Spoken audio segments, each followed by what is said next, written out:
everyone, and welcome back to Chill English Channel, where learning English is calm, easy, and enjoyable.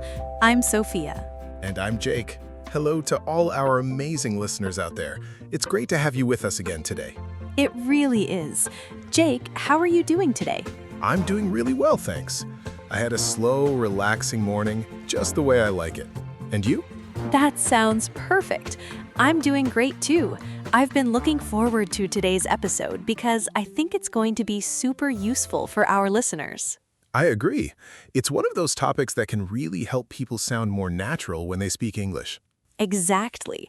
But before we begin, we just want to say thank you. Yes, thank you so much for listening to Chill English Channel. It really means a lot to us. And if you enjoy our podcast, don't forget to subscribe and share it with your friends or anyone who is learning English.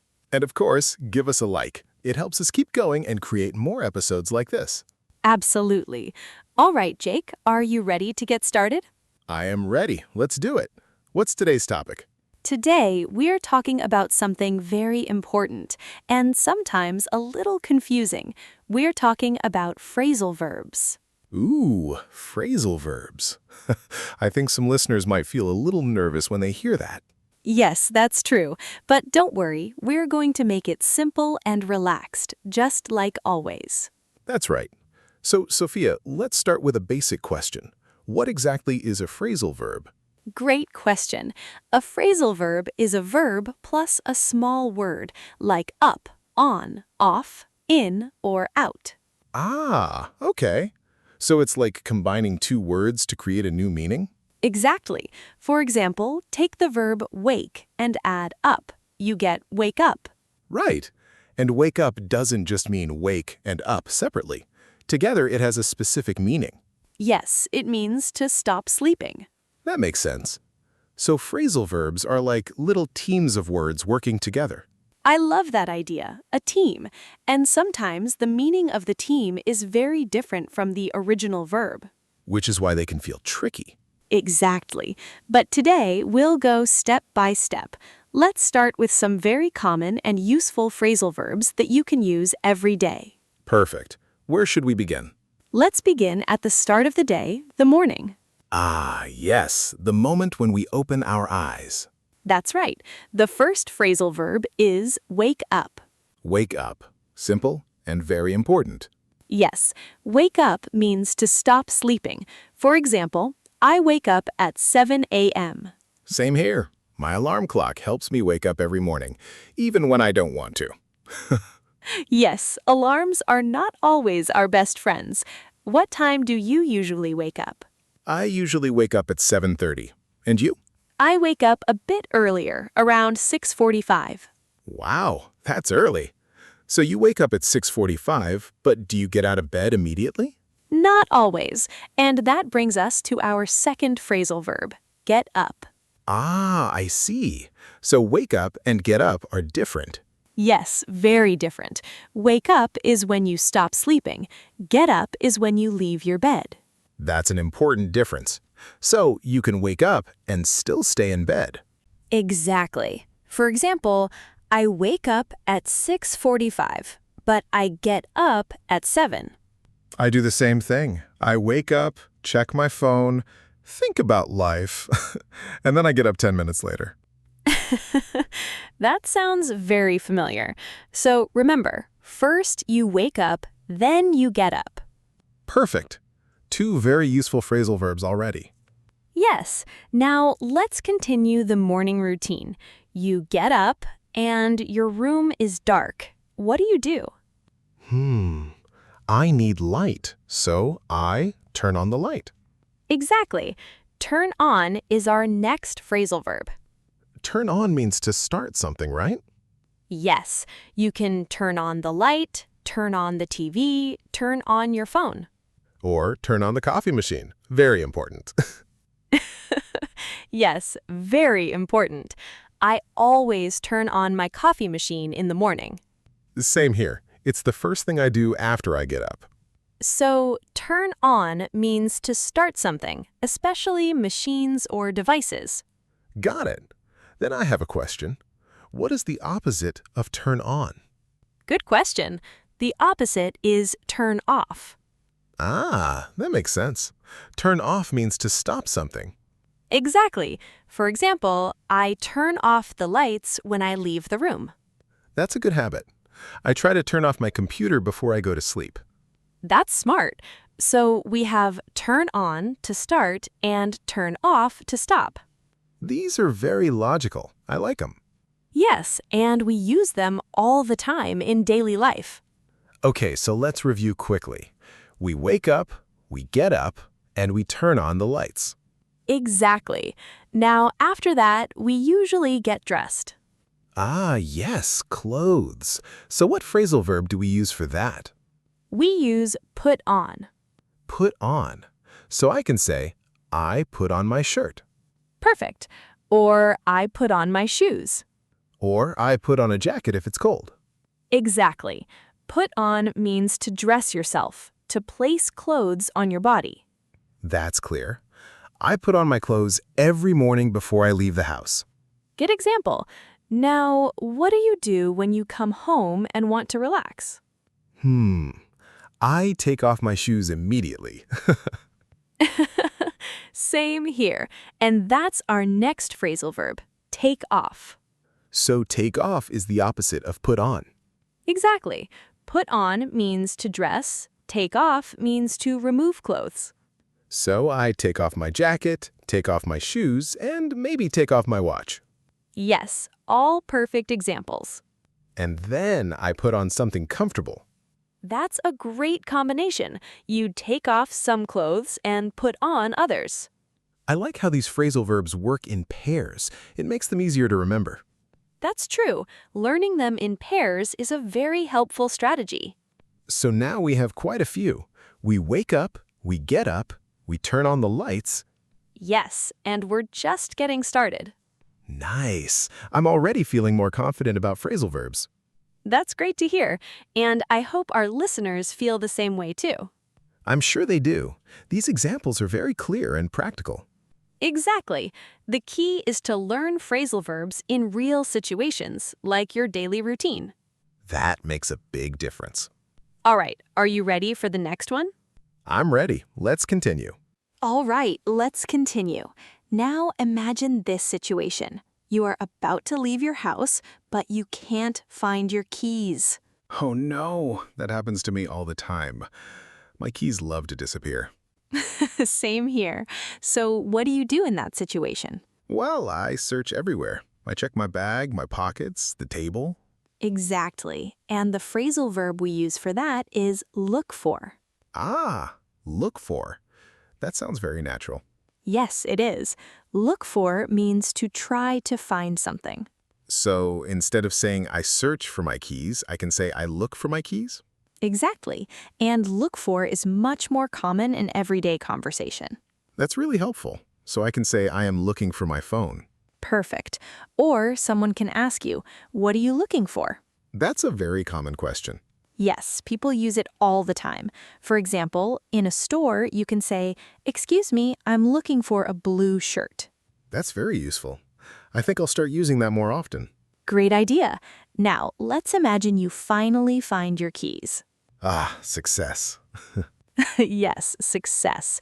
But now we're going to talk about a slightly different phrasal verb, find out. Find out. It sounds similar to look for, but I think it's different. You're right, it is different. Look for is for objects, like keys or a phone. Okay. But find out is for information. Ah, I see. So it's about discovering something. Exactly. Find out means to learn or discover a fact. Can you give an example? Of course. Let's say you want to know what time a movie starts.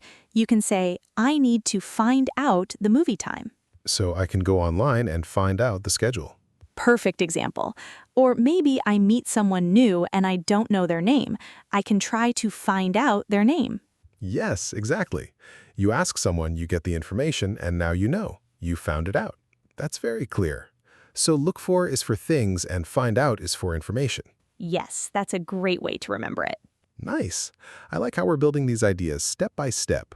That's the goal. Simple and clear learning. All right, what's next? Let's move to another situation. Imagine you are telling a story. Okay, I like stories. You start speaking, "Yesterday I went to the park," and then you stop. Oh no, don't stop. I want to hear more. Yes, exactly. And what would you say to me? I would say, go on. Perfect. Go on is our next phrasal verb. So go on means continue. Yes, it means to continue something. So I can say, go on, tell me more. Exactly. It's very common in conversations. Can we also use it for events? Yes, we can. For example, the meeting will go on for 2 hours. Meaning the meeting will continue for 2 hours. Correct. Or the party will go on until midnight. Perfect example. I like this one. It's short and easy. Yes, and very useful in many situations. All right. What about the next phrasal verb? Now let's talk about movement, leaving and returning. Okay. Imagine you go to the store. I go to the store, and then I return home. Exactly. And the phrasal verb for return is come back. Come back. That's simple. Yes, very simple and very common. So I can say, I will come back in 10 minutes. Perfect. Or when someone returns from a trip, I can say, welcome back. Exactly. That's something we say all the time. I like how natural these expressions feel. Yes, phrasal verbs are everywhere in English. Native speakers use them constantly. So learning them really helps you sound more natural. That's right. Now let's review what we have so far. Okay, let's do it. In the morning, we wake up. Then we get up, We turn on the lights. and later we turn off the lights. We put on our clothes. And we take off our clothes when we come home. If we lose something, we look for it. And if we need information, we find out. If someone is telling a story, we say, go on. And when we return, we come back. That's a lot already. Yes, but it doesn't feel overwhelming. Exactly, because we are learning them in context. I think that's the key. Now let's add a few more to make our understanding even stronger. All right, I'm ready. Let's talk about sit down. Ah, that sounds familiar. Yes, sit down means to move from standing to sitting. So I can say, please sit down. Exactly. Very common in daily life. And I guess the opposite is stand up.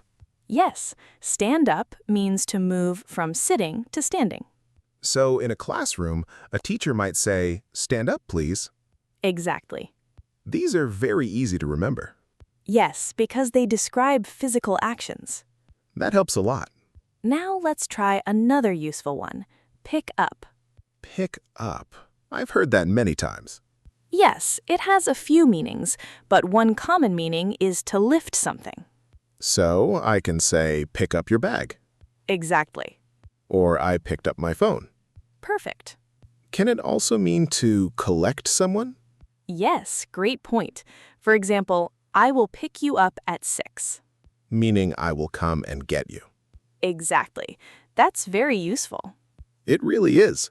Now let's connect this to daily life. Okay? You wake up, get up, turn on the lights, put on your clothes. Then maybe you pick up your bag and leave the house.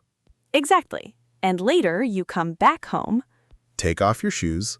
and sit down to relax. That sounds like a perfect day. Yes, simple and peaceful. I like how all these phrasal verbs connect to real actions. That's why they're so powerful. They describe everyday life. And the more we practice them, the more natural they feel. Exactly. Practice is the key. I'm starting to feel much more comfortable with phrasal verbs now. That's great to hear. And we still have a little more to explore. Nice. Let's keep going. All right, let's keep going and bring everything together. We've learned quite a few phrasal verbs already, and now it's time to really make them part of your daily English.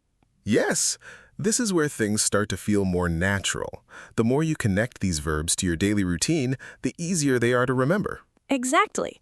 So let's imagine a full day and use as many phrasal verbs as we can. I like that idea. A full day in phrasal verbs. Let's do it. Okay, so your day begins. You wake up in the morning. Then I get up slowly. Yes, slowly is fine. No rush. Then what do you do? I turn on the light and maybe turn on the coffee machine. Perfect start. Then I go to my closet and put on my clothes. Good. And don't forget your shoes. Of course, I put on my shoes, pick up my bag, and get ready to leave. Nice. Now imagine you're about to leave, but you can't find your keys. Oh no, not again. So I look for my keys everywhere. Exactly. And finally? I find them, and then I leave the house. Great. Maybe you go to work or school, and during the day you need some information. Yes, so I find out what I need, like a meeting time or an address. Perfect use of find out. Then maybe I talk to a friend and they start telling me a story.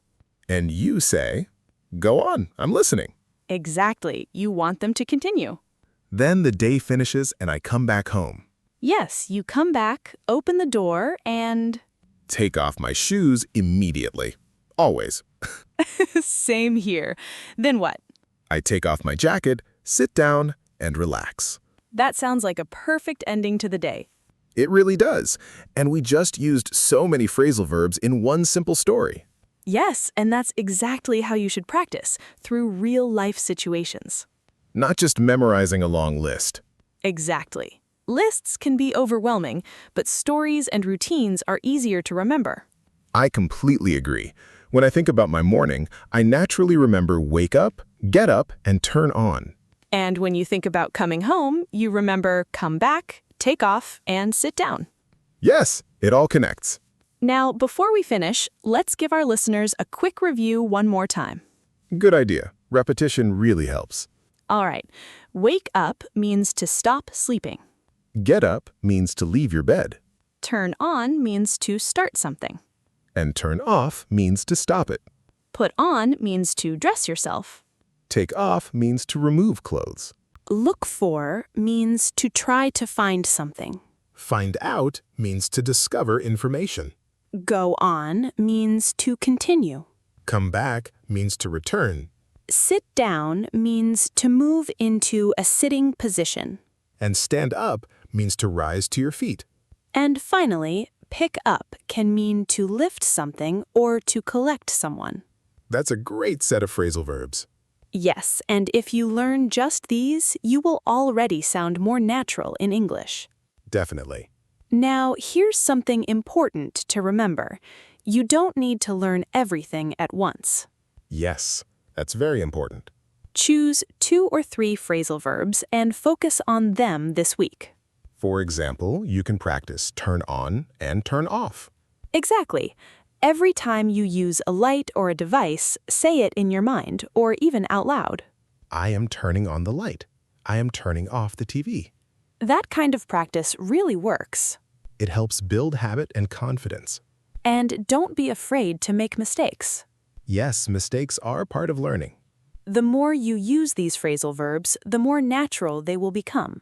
And one day, you won't even think about them. You'll just use them. Exactly. Wow, this was a really fun episode. It really was. I enjoyed every part of it. Me too. And I feel like we made phrasal verbs much less scary. That's always our goal. Make learning calm and enjoyable. And useful. Of course. Now, before we go, we have a little challenge for our listeners. Ooh, I like challenges. What is it? We want you to write a sentence using one of the phrasal verbs from today. Yes. For example, I wake up at 8 a.m. Or, I put on a blue jacket. Or, I am looking for my phone right now. Yes, exactly. Anything simple is perfect.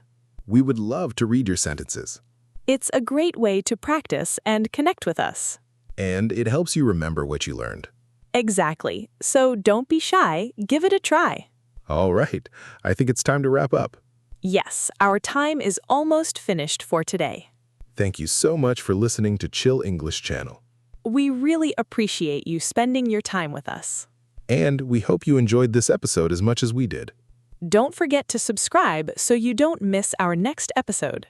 And share this with a friend who is learning English. Keep practicing, stay consistent, and enjoy the journey. Learning English takes time, but you're doing great just by being here. We're very happy to be part of your learning journey. Until next time, Take care and keep learning. bye everyone.